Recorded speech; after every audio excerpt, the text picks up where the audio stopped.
Ma, tama ka nga pala. Tama lahat ng mga sinabi mo sa akin noon. Mga payo, mga pangaral na pinabaon mo ngayon.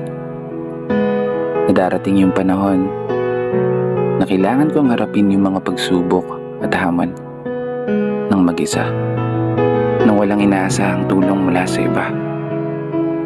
Salubungin ang hampas ng alon at tatagan ng mga paa, at palaging ipaalala sa sarili ang salitang, kaya ko pa.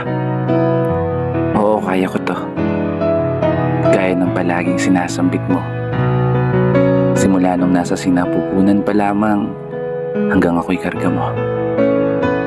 Pinapakain, nililiguan, pinapatulog gamit ang iyong tinig.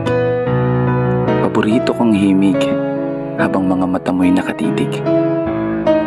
Hanggang sa nagkaisip, mga kamay mo pa rin ang aking hilig.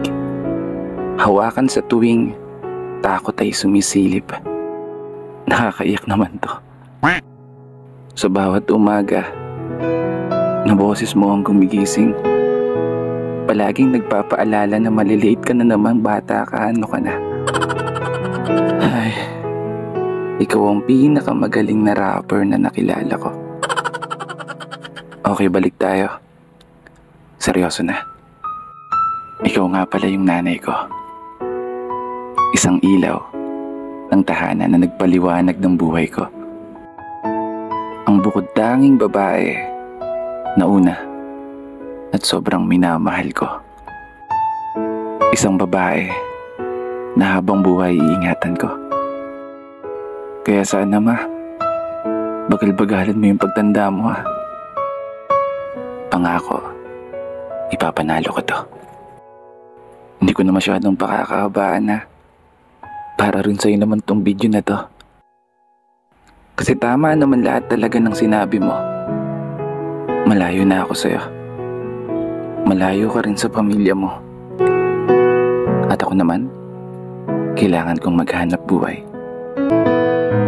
Kaya gagamitin ko na tong opportunity na to para iparamdam at ipakita sa'yo kung gaano kita kamahal. Happy Mother's Day, Ma. Maraming salamat po sa lahat.